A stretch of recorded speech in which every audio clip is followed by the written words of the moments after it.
राज्य से बाहर का रास्ता दिखाया जाएगा। झारखंड के लोगों को एजेंसी लेने के लिए प्रेरित किया जाएगा। झारखंड के लोगों को 25 से 50 करोड़ तक के टेंडर में सुविधा दिया जाएगा, उन्हें प्रोत्साहन दिया जाएगा।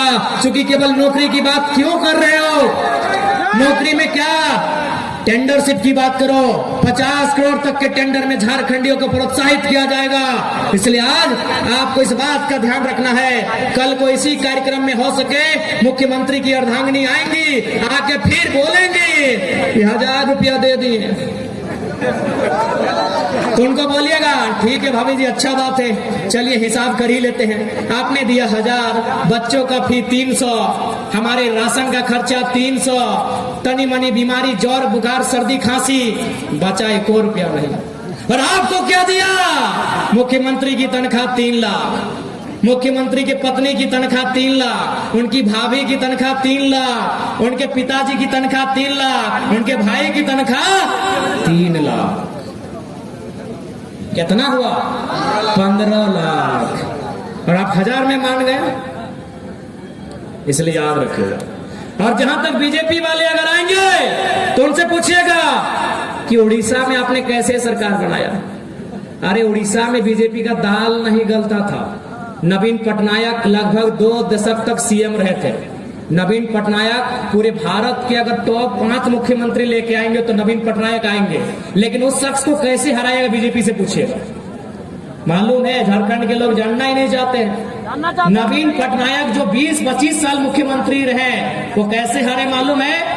क्योंकि नवीन पटनायक योगी आदित्यनाथ की तरह अविवाहित हैं, उनका शादी नहीं हुआ है, यानी अब चूंकि वो बुढ़ा चुके हैं, वो अपना उत्तराधिकारी लेकर आ रहे थे। किसे मालूम है? बीके पांडियन। कौन है पांडियन मालूम है? वो तमिलनाडु का आदमी है। कहाँ का है? तमिलनाडु। यही भारतीय जनता पार्टी का दोहरा चरित्र देखिए। उड़ीसा में नारा देते हैं बाहरी नाय चल, तो बीके पांडियन तमिलनाडु का है, झारखंड में उड़ीसा में बाहरी नहीं चलेगा, और झारखंड में ये हरियाणा के संजय सेठ को मंत्री बनाते हैं। यही इनकी दोहरी नीति है। ये जयंत सिन्हा को, बीडी राम को, पीएन सिंह को, बिरंची नारायण को, राज सिन्हा को, समरी लाल को, ऐसे लगभग 1 दर्जन यूपी, बिहार, हरियाणा, राजस्थान के लोगों को यहाँ विधायक, सांसद और मंत्री बनाती है। और यही भारतीय जनता पार्टी जब उड़ीसा में जाती है एक ही नारा लगाती है, पांडियन गो बैक, और एक नारा से वो 25 साल के इतिहास को धराशायी कर देती है। यानी उड़ीसा के लोगों में चेतना है उड़ीसा के प्रति। उड़ीसा के लोगों को मालूम है अपनी भाषा, संस्कृति और स्थानीयता। झारखंड के लोग खो चुके अपने स्थानीयता। इसीलिए यूपी, बिहार, बंगाल के ठेकेदार इनको मजदूर बना के रखे, बुरा मत मानिए। उड़ीसा के लोगों को मालूम है, उन्होंने नवीन पटनायक को बदल दिया जी। नवीन पटनायक जैसे 72 मुख्यमंत्री को आज भारत ओलंपिक में जो मेडल लेके आया है हॉकी में, किसका देन है? नवीन पटनायक का है। उस शख्स को बीजेपी और उड़ीसा की जनता ने बदल दिया। क्या कारण था?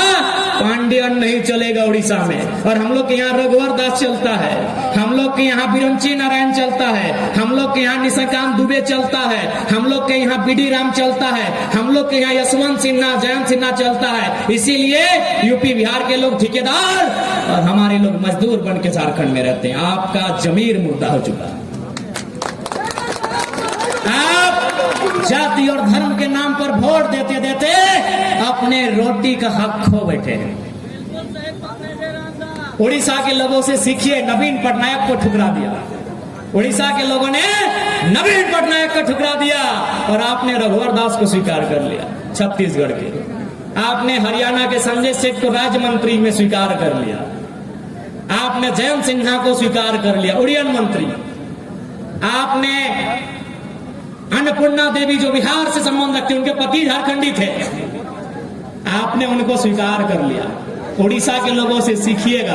अगर समय मिले तो बस कम समय में यही कहेंगे, उड़ीसा में क्या हुआ जानने की कोशिश कीजिएगा। यही भारतीय जनता पार्टी वहां पांडियन गो बैक का नारा दे रही थी, और झारखंड में यूपी बिहार नेता बनाती है। यानी इनको मालूम है कि झारखंड का नेता बनेगा तो खनिज संपदा पे अधिकार मांगेगा। गिरिडीह के प्रदूषण का मामला आपको बताना चाहेंगे। धनबाद से एक पत्रकार यहाँ ट्रांसफर होके आए थे। वह प्रदूषण वाले एरिया में एक दिन घूमने गए। पत्रकार बंधु आप लोग हैं, आपको तो याद ही होगा। वो धनबाद के पत्रकार गिरिडीह आए हुए थे। वो संपादक आस पास के एरिया में घूमने के लिए गए। उन्होंने अगला दिन रिपोर्ट छापा था अखबार में।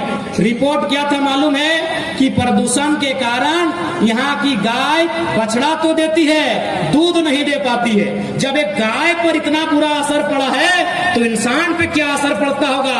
अगले दिन उसका फिर से ट्रांसफर हो गया। अगले दिन उस पत्रकार का फिर ट्रांसफर हो गया।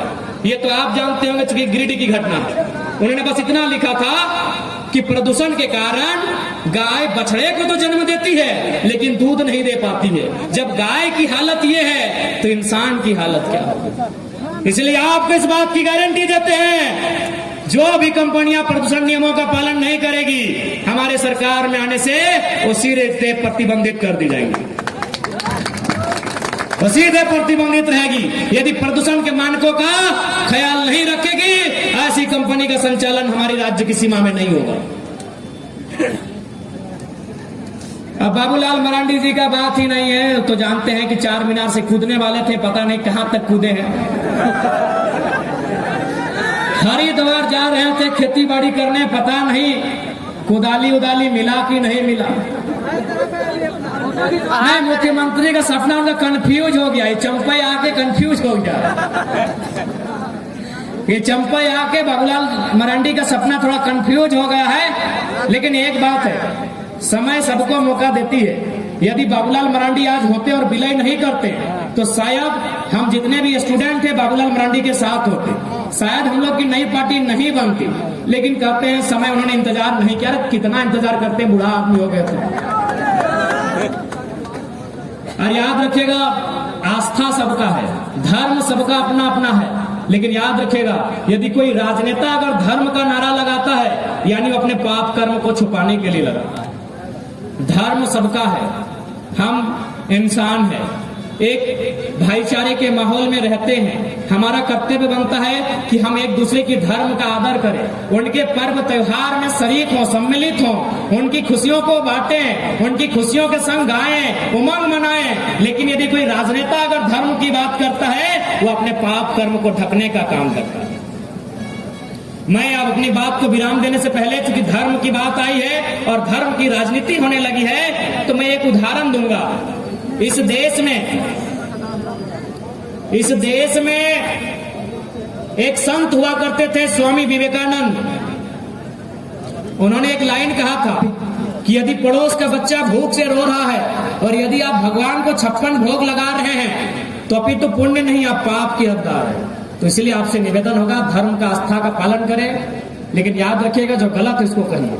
आज मुख्यमंत्री अपने वोट के लालच में इस कदर पागल हो गए हैं कि आज अन्य प्रदेश से नहीं, अब तो अन्य देशों से भी लोग आकर संथाल परगना में बस रहे हैं, रह रहे हैं। लेकिन मुख्यमंत्री अमन और चैन से केवल सोए हैं। उन्हें चिंता है कि कल्पना मैडम कैसे विधायक बन जाए, कल्पना मैडम कैसे मंत्री बन जाए। ये बड़ा दुर्भाग्य की बात है। तो यदि जिस व्यक्ति का विजन नहीं है, जिस व्यक्ति के पास दूरदर्शिता नहीं है, हमें और आपको लगना चाहिए कि ऐसे लोगों को राजनीति से मुक्त करना चाहिए। उन्होंने बहुत धन अर्जित कर लिया है, उन्हें कहिए अब कोई व्यापार करे, कोई कारोबार करे और युवाओं के हाथों में राज की बागडोर को देने का काम करें। आपसे यही प्रार्थना करेंगे। समय सीमा चूंकि समाप्त होने वाली है, शाम का वक्त है। पुनः हम लोग को जो कहना था, जिन विचारों से आपसे परिचय होना था, मैंने उन विचारों को आपके सम्मुख रखा है। आप इस विचारों में सहमति देना, असहमति देना, ये आपकी रजामंदी है, ये आपका विषय है। यदि आपको अच्छा लगे स्वीकार करिए, यदि आपको अच्छा ना लगे तो दुत्कार कीजिए। झारखंड के मुख्यमंत्री कैसे हो? अंत में इतना ही कहेंगे कि नेता ऐसा मत चुनिए, गिरिडीह वासियों, नेता ऐसा मत चुनिए जो 5 साल में एक बार दारू और मुर्गा का हार दे। गिरिडीह वासियों, नेता ऐसा मत चुनिए जो 5 साल में एक बार दारू और मुर्गा का हार दे। नेता ऐसा चुनिए जो बेईमानों को बड़ा कर नदी में ले जाके गाड़ दे। जोहार झारखंड, जय झारखंड।